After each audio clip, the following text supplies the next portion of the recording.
Hello, my name is Helene. Thank you so much for stopping by. These right here are all the books that I have read this summer, which is so fun, so cool. I had such a good time and I'm so grateful I was able to read this many books in about 3.5 months. Reading is like my favorite thing to do, so it was truly such a treat to be able to only do that for an entire summer. So I'm gonna be going through all of the books that I read this summer. We're gonna do quick little thoughts as well as a brief synopsis just to give you a little bit of an idea of what the book's about and if you want to add it to your own TBR. As you can see, this is the glorious stack. Grab a fun drink, come hang out with me. It's going to be a good time. Starting off strong, I finished up the Magnolia Parks series. 6 stars right here. Absolute perfection. The character evolution was incredible. Definitely giving like reality TV vibes, but in like a high society socialite kind of environment. Definitely not the theme that I want in my own life, but it was so incredibly entertaining. We follow Magnolia and BJ in the Magnolia Parks books, and then Daisy hates Julian and Christian in the other books, so we get a bunch of POVs. None of them have super healthy relationships with each other. We explore that while also them navigating super public, again, high society lives and just life things in general. Like, shit happens. Every single action of theirs is on camera for the world to judge. I think about these characters all the time. They are ingrained in my brain so much, and I absolutely love all of them. I thoroughly recommend reading this entire series. The last book is my favorite, especially because there was so much growth and character evolution. One of my favorite things to read in books is a long series that you can clearly see character evolution happen, and I got that fully in this series. Next up was Masters of Death. I had been wanting to read this for a while, and I felt like after the Magnolia Park series, since it was such a big chunk of my reading experience, I'm the kind of person that has to read an entire series front to back, book to book, before moving on to something else. I can't just stop at 1 or 2 books. So after Magnolia Parks, it was honestly such a great transition to just do a little standalone. I love this book. I love Miss Olivia Blake. I am obsessed with her writing style. The vibes were so fun and so great. There were some times where I didn't really feel like I knew what was going on, but it was all for a purpose, and once we got to the end, it was so good. I'm honestly just gonna read the description for you because I can't think of any other way to describe this book. You just have to read it. If you've read One for My Enemy and the Atlas 6 series by Olivia Blake as well and you enjoyed those, I definitely recommend checking out Masters of Death. This is what the inside of the book says. Viola Merrick is a struggling real estate agent and a vampire, but her biggest problem currently is that the house she needs to sell is haunted. The ghost haunting the house has been murdered, and until he can solve the mystery of how he died, he refuses to move on. Fox Demora is a medium, and though he is also most definitely a shameless fraud, he isn't entirely without his uses,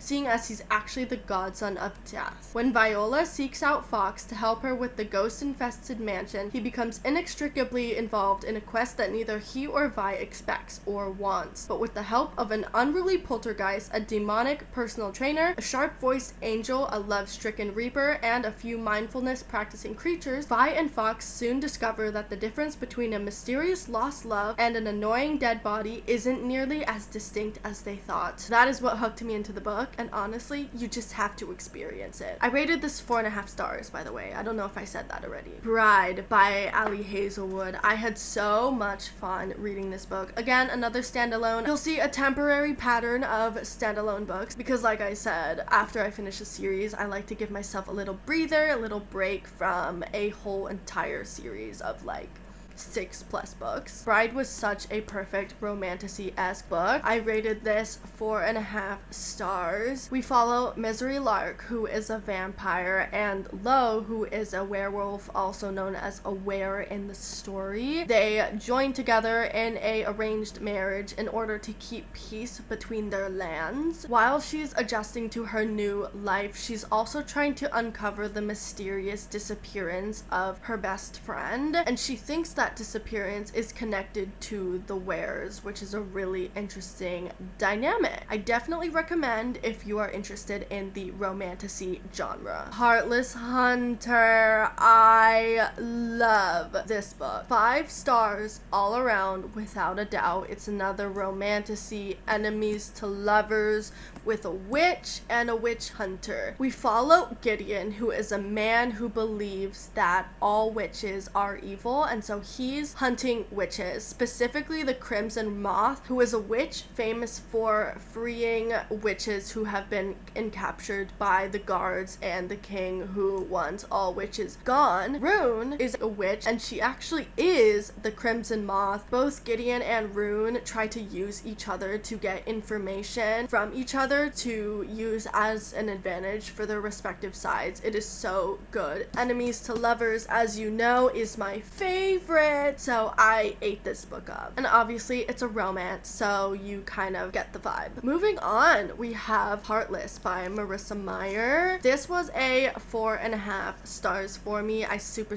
enjoyed it. Another romantasy. This is Queen of Hearts themed. We follow Kath, who is a princess set to marry the king. She doesn't want to be a princess or royalty at all. Her dream is to just open a bakery. She wants nothing to do with the royalty life, but her parents are super set on her marrying the king, becoming royalty, becoming super, you know, high up in the social class and everything. We meet Jest, who is a court joker, and we instantly fall in love. They are both obsessed with each other, but they have to do it in secret because, again, royalty classes and whatever is very unfortunate for them. And while they're hiding their relationship, they're also trying to uncover stuff that is going on in their kingdom and land that should not be happening. Super cutesy. Definitely recommend if you're into the Queen of Hearts Heartland vibe. This is when I was ready to get back into more of a series kind of vibe, and I started off with Powerless, and oh my god, this was another 5 stars for me. The amount of love I have for this romantasy is absolutely insane. Banter was awesome. The characters were awesome. Hayden and Kai and their relationship with each other, I think about so much. They live in a kingdom basically post-plague, and anyone who survived the plague gained magical powers. Hayden is what is known as an ordinary, and when the king ordered for all ordinaries to be banished from their land because he wanted an elite society, her dad taught her how to basically heighten her observantness and pose as a psychic in this land. She finds herself in a situation protecting one of the princes of the land, and because of that she is sent to these purging trials, which are basically a competition between all of the most powerful people in all of the land, and she has to navigate that while also processing feelings she has for this princey prince, but also like he can't find out that she's an ordinary, otherwise he's probably gonna like kill her, but also anybody else can also not find out that she's actually an ordinary, so she's like completely just faking this entire power, and she's very smart, really good with it. Super entertaining. Highly recommend if you are a romantasy fan. I then hopped into Powerful, which is basically the novella of Powerless.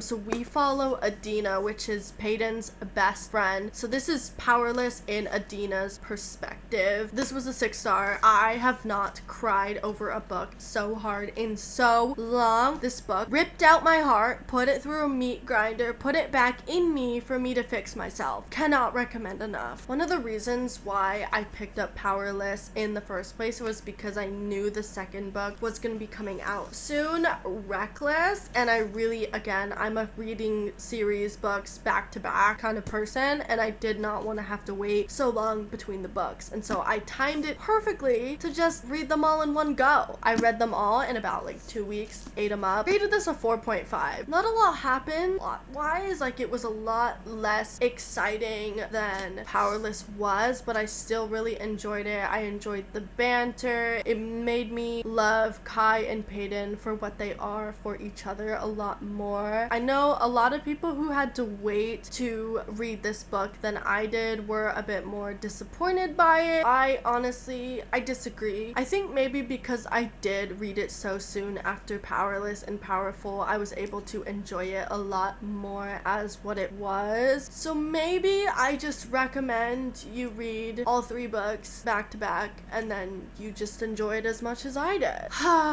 Throttled by Lauren Asher. I was disappointed by this book. I wanted to love it so bad. I read Lauren Asher's Dreamland Billionaires series and I really enjoyed it. I had such a good time. I am such a lover of F1 and so I was so excited. This is her very first book and it's F1 themed as a romance book. This was a 3.5 for me. I feel like if you take out the F1 plot, there's not much romance. There was a lot of, ooh, he's cute, but I shouldn't be thinking of him like that. So it was very, I want this person, but I can't have them kind of vibes. I did love it. I don't know if I'm gonna move forward with this series just because I really don't care about any of the characters. Just didn't do anything for me. Again, I really wanted to love it because it's Formula One themed, but I just couldn't get behind it.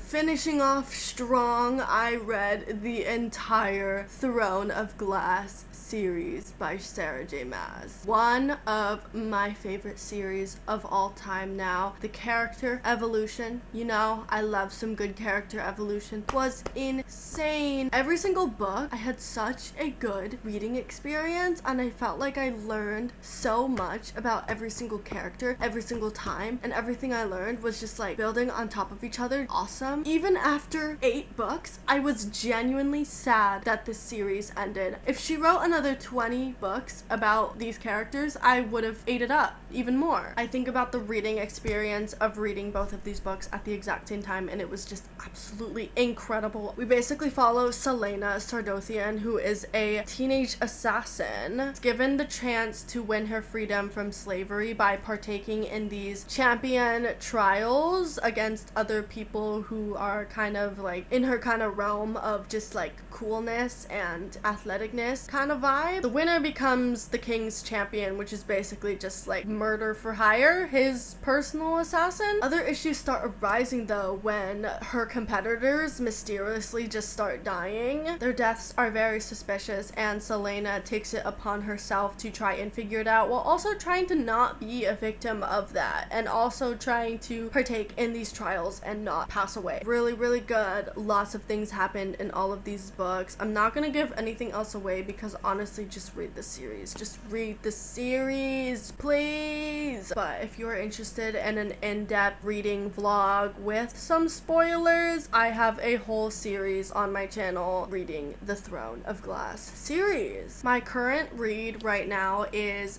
Beach Read and I'm really enjoying it. I'm about halfway done right now. I'm gonna do a whole reading vlog on my channel on reading not only this book but the other Emily Henry books because apparently all of them are like kind of interconnected, but there's like a lot of really cool Easter eggs with reading them in publishing order. So stay tuned for that. That is coming. We basically follow a published author named January who, after the death of her father, finds out that he was basically living a second life. He has this beach house that he left to her, and because she has no money, she has to move in, and she comes across this neighbor who is also a published author, and after some time together, they decide to do a little competition of writing a book in the other person's genre. Really good so far. Augustus is the other main character, and he is so great. I really like them. I honestly like both of them as characters so far. That concludes my summer recap reading video. I'll figure out what to call it later. Thank you again so much for stopping by, and I will see you later!